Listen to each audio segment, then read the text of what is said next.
Okay, great. Michael, if you could explain your name, your company, and what you do. Thanks, Jamie. Yes, my name is Michael Daoud. The company is Visis LLC. I've been in business for about 30 years now. And we are a software development firm that focuses on four pillars. We do a lot of custom web application development, digital content management systems. We've also been doing e-commerce for a couple of decades, and then we wrap all that up with some data and most recently some AI. Fantastic. Here's question number one for you. What has been the biggest or most costly mistake or mistakes that you've made in growing and scaling your agency? Yeah, I think, it comes to two factors. Obviously, um, in growing and scaling, you've got to spend on marketing and sales to grow revenue, get new clients. And as a smaller company, you're limited on resources. And so when you're spending on resources, I think I like to think of them as experiments rather than mistakes, is you fund something, you invest in something, either a person or a company that's going to help you move the needle forward when it comes to sales and marketing. And I think the biggest mistake that comes from those is sometimes when you are choosing those, you have high aspirations that they're going to come through. And when they don't come through, it's a letdown. But I think more than the loss of money is the loss of time. That's, I think, the biggest thing that I keep reflecting on is how do I get to know that this is actually going to work or not without waiting 6 months or a year and finding out that it doesn't. And then you've lost that year because either you've had the wrong resource or wrong agency or the wrong whatever that didn't work out. So I think that for me, that's the costliest mistake is the time factor in trying these things out. And there's only Do so you, many you could try out at the same time. well, I was going to say, do you have any tangible examples of where you missed the mark from an expectations of time? There's a great saying by Robert Herjavec, who's on Shark's Tank, and that you will completely overestimate what you can accomplish in 1 year, but completely underestimate what you can accomplish in 10. So do you have very tangible Right. examples of this?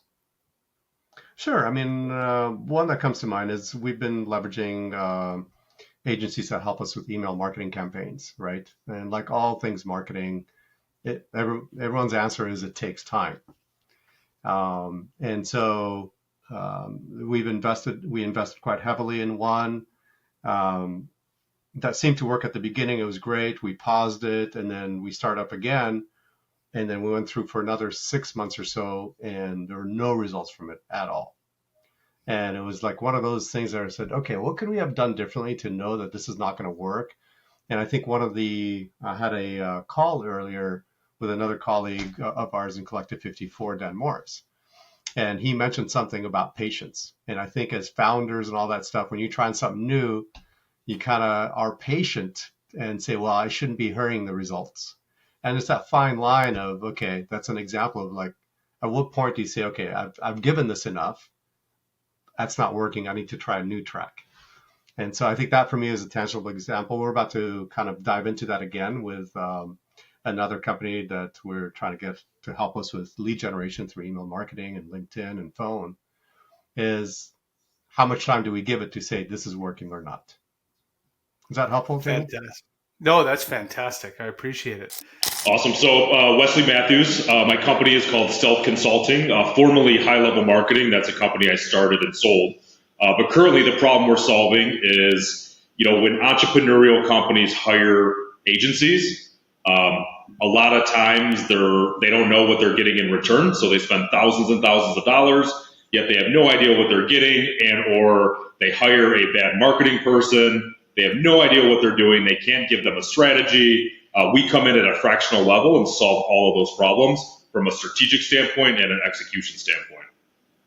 Fantastic. Well, you have the fortunate position and just to clarify, you have sold high level. Yep. So you've sold an agency. Perfect. Yep. So for a lot of listeners, they're dreaming of doing so. And here's the first question. What has been the biggest, and you can use your past experience or in your current agency, what is the biggest and most costly mistake or mistakes that you've made growing and scaling your business?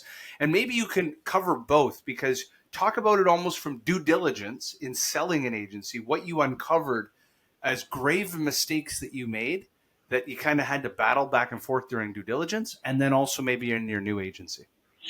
Yeah, no, great question. So there's a lot of warfare in there, but if I can go back to some pivotal points, I discovered what's called EOS in 2014, which is the Entrepreneur Operating System.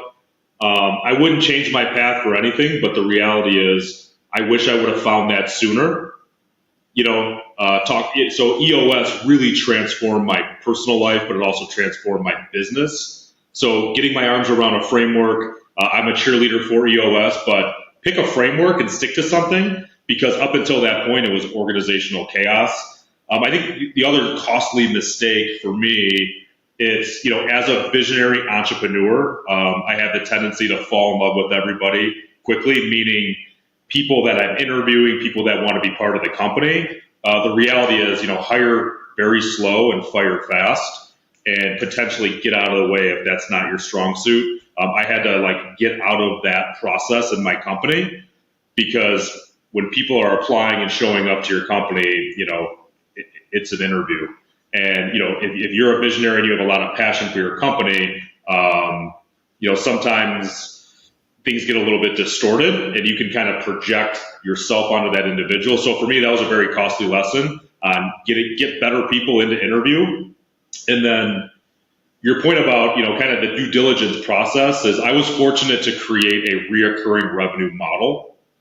But then scope of work and contracts, making sure that contracts are clear in terms of billing dates and also scopes of work, and get yourself out of the process as much as you can to have a scalable company that just doesn't rely on you, because it's hard to sell your company if it's wrapped around you as the owner.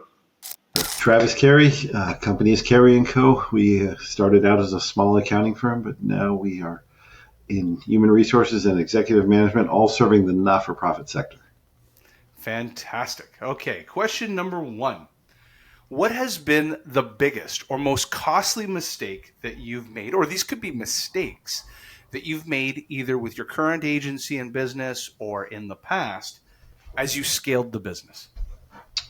The ability to hire, or hiring out in front of demand.